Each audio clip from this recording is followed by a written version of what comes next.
So on Friday, President Trump posted this on Truth Social. Please be informed that we will no longer let the American public be ripped off by credit card companies that are charging interest rates of 20 to 30%. Blah, blah, blah, blah, blah. Effective January 20th, 2026, I, as President of the United States, I'm calling for a one-year cap on credit card interest rates of 10%. Coincidentally, the January 20th date will coincide with the one-year anniversary of the historic and very successful Trump administration, as if that's a coincidence. Now, this obviously would be very good news for people who owe large amounts of credit card debt, but possibly bad news for some other types of credit card users. But most importantly, can he actually do it? Well, in this video, we are going to go through it all. Hey, credit warriors, welcome to the show. My name is Ben Hedges, aka the Credit Shifu, and on this channel, I cover US credit cards, personal finance, and luxury travel. If you like the sound of that, please subscribe. But let's get into it. So, US credit card debt as of Q3 2025, which is the most recent quarter that we have data for, stands at $1.23 trillion.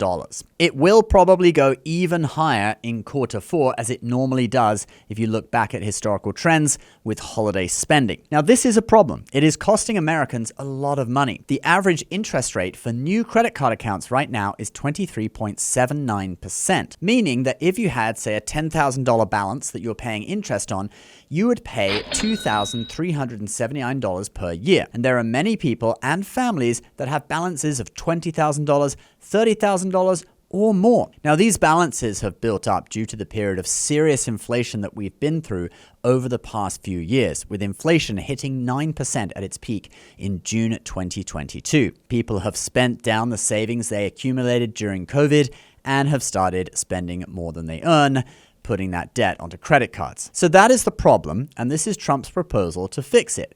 Cap rates at 10% for a year and let families use the money they save on interest to get their balances paid down. Now, this isn't anything new. There has actually been a bill sitting in the Senate since February last year, introduced by Bernie Sanders, that would cap credit card interest rates at 10%, but for 5 years.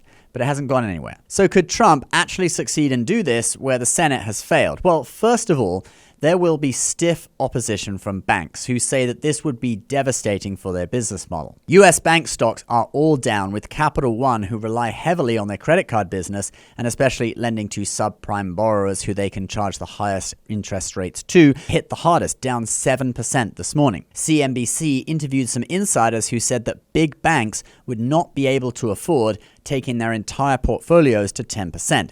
Banks would thus have to cut costs by raising other fees or cutting rewards like points and cashback. The Electronic Payments Coalition released a study today claiming that anyone with a credit score under 740, which is most people, would see their accounts closed or credit limits massively reduced as banks cut risk. Up to 190 million people would be affected. That's like most of US adults, actually. But Trump is great at opening negotiations with a very scary sounding opening bid, like, we're going to invade Greenland. Yeah, seriously, I doubt that's going to happen. I think it's more likely he just wants to bring Denmark to the table. Maybe it goes independent and grants access for US mining and more military bases. And I think this could be very similar. He wants big bank CEOs like Jamie Dimon of Chase and Steve Squeri of American Express to come to the table and work something out.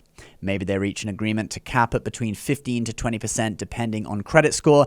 That would still save people a lot of money in interest. The average person might save like 5, 6, 7, 8%, which could amount to a few $1,000s a year. There also doesn't seem to be any way that he can do this before January 20th. If he wants a bill to go through Congress, which is the most obvious way of doing it, it would take longer. He could do something through the CFPB, the Consumer Finance Protection Bureau, but that bureau is kind of on life support anyway. The Trump administration wanted to shut it down early on in their second term, but they could always use some kind of emergency declaration like they've done with the tariffs, using the International Emergency Economic Powers Act, or IEPA, to impose tariffs. You know, maybe they could say that there's an affordability crisis and have some emergency declaration which allows them to, have additional powers or something.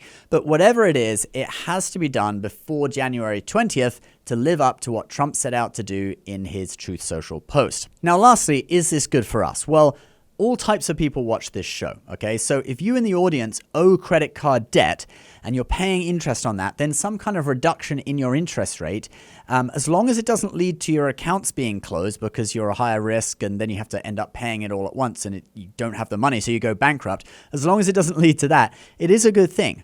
But for people who just collect the points and cash back and they're super diligent, they haven't paid a cent of interest in their life, then no, this is not a good thing because probably your rewards are going to get reduced or your annual fees are going to go up or whatever. But what do you think about this, guys? Please leave your comments down below and subscribe to this channel so you never miss a video, and we'll give you an update on this as soon as we know, probably before January 20th. All right, we'll see you in the next one.